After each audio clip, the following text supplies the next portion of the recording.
Hey there, everybody, and welcome to this presentation on mindfulness and cognitive behavioral therapy. This is part of the Cognitive Behavioral Therapy Nuggets series. I'm your host, Dr. Elise Snipes. Mindfulness means turning off autopilot and being non-judgmentally aware of your thoughts, feelings, needs, and behaviors in the present moment. Now, there's a lot in that sentence there. Turning off autopilot is the first thing. And autopilot is when you are going through the motions, doing what you always do, and not even really having to think about it. When you get up in the morning, for me, a lot of times in the morning, I'm on autopilot. I get up, I kind of stagger out of my bedroom and go into the kitchen, start making coffee, sit down, pick up my phone, and start reading the news. I do it every morning, and I don't even really think about it anymore. And I'm actually trying to become more mindful and not open the news in the morning. But it's important to recognize and really think just for a minute about your day today or even your day yesterday. How much of your day was spent on autopilot, and how much of it were you really aware and making conscious decisions about what to do next? The second part of this phrase sentence is being non-judgmentally aware. And so often we should ourselves to death. And it's important when you notice your thoughts, your feelings, your needs, your behaviors, it's just notice it. Be like, oh, okay, I'm doing this, or I'm feeling this way, or I'm thinking this way. It is what it is. And I know that phrase drives some people crazy. It is one that I use a lot. So if you don't like it, you can choose your own or, own it. So you find that it's empowering, whatever you want to do with it. But non-judgmental awareness means noticing what is in the present and not judging it. It's not good. It's not bad. It just is. That's mindfulness, okay? Mindfulness helps you connect your thoughts, feelings, and behaviors. When you start becoming mindful, you may start noticing that when you are feeling anxious, then you start having thoughts that tend to be more helpless and hopeless, which may trigger you to want to self-medicate by eating or drinking or doing something else. So mindfulness can really start helping you connect the dots. And that's really one of the best things about mindfulness. Mindfulness promotes prevention and early intervention. Mindfulness, if you're being mindful and you're checking in with yourself, you're saying, what am I thinking, feeling, and needing right now? So you can notice before your blood sugar drops that, hey, it's been a few hours since I ate, maybe I need to eat. Or, you know what, I haven't had much water to drink today, maybe I need to drink.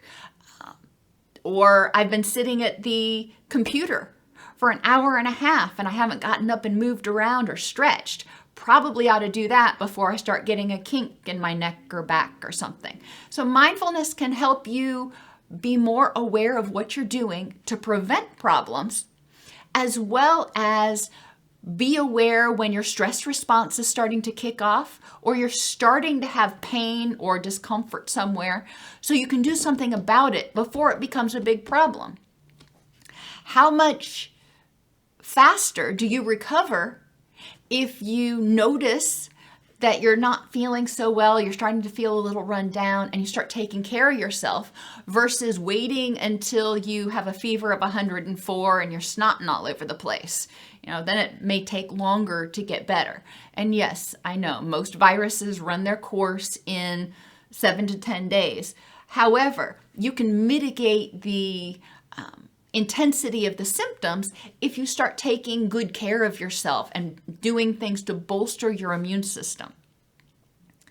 Think about how operating on autopilot may have contributed to sickness, anger outbursts, or even relapses of depression over the past few months for you.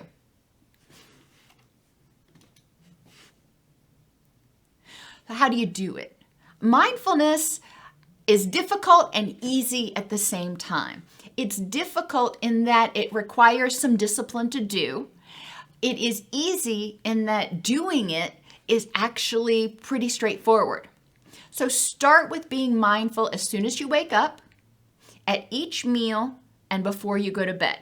And you may be thinking, I'm going to spend all my whole day being mindful. Not really. Mindfulness takes a minute, maybe 90 seconds most of the time. When you wake up in the morning, start with being mindful. Just think to yourself, how do I feel this morning?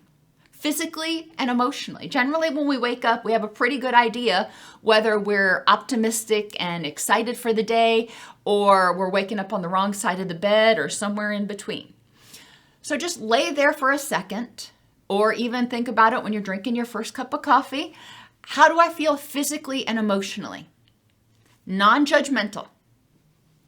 However I feel is how it is. Why do I feel that way? Maybe I feel anxious. Why? Why do I feel anxious, apprehensive, or why am I dreading going to the office today? Just explore it. Think about why that's going on so you can make more informed decisions about how to address it. And then what do I need right now to continue feeling great or to improve the next moment?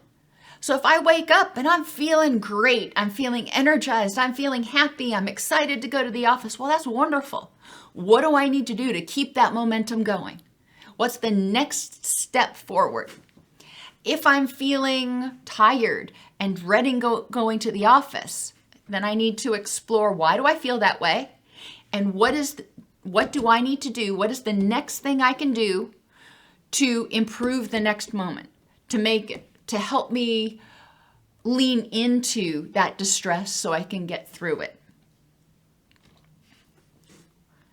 Become more mindful in your actions, either as you're doing them or at least in reflection at the end of the day. And let me go back to that last slide for a second.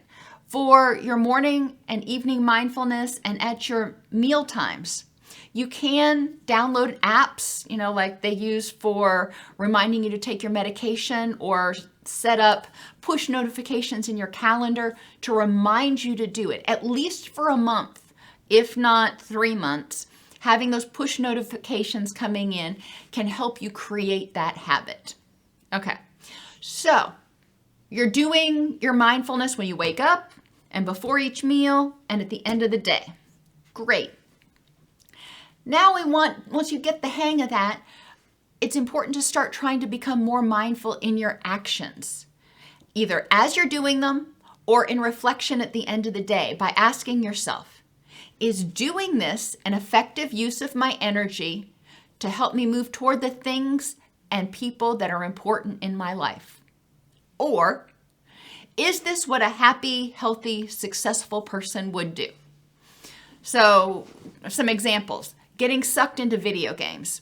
I have a bad habit of getting sucked into, I call them video games. I don't know what, they're technically called, but the game apps on my mobile device. And, I can spend an inordinate amount of time doing that.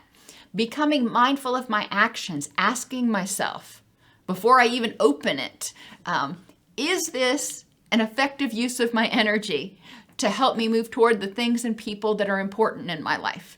And generally the answer is no.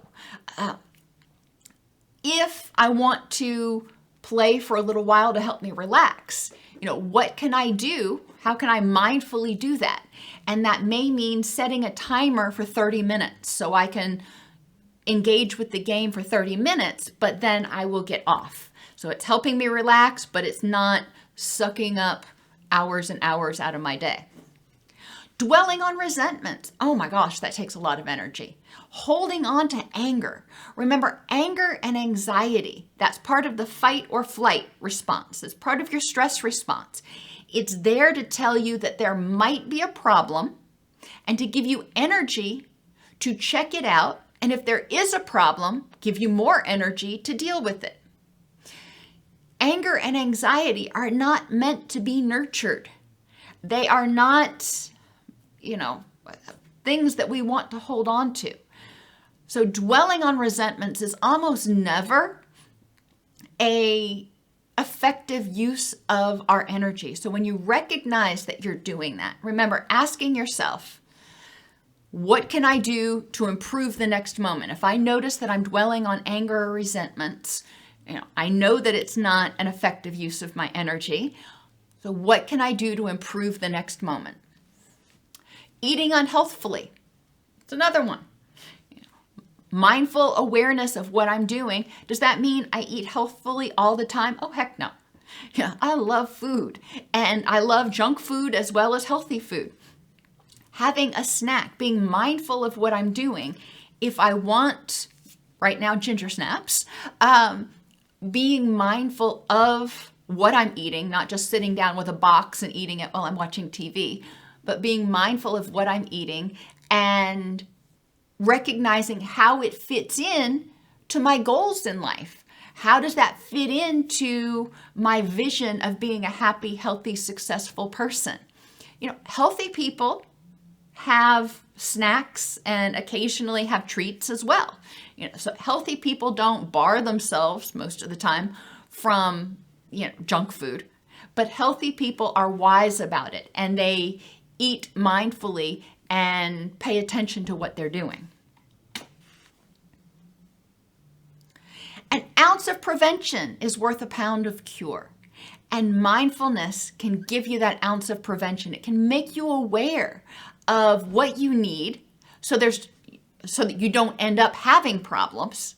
And when you start having problems, if something triggers your anxiety, for example, mindfulness helps you intervene early so it doesn't spiral out of control and wear down your energy and break down your immune system and impair your sleep and make you grumpy and hurt your relationships. If we let things go, they can really fester out of control. Mindfulness helps us become aware as soon as they start happening so we can figure out, how do I improve the next moment? Mindfulness is essential to health and well-being.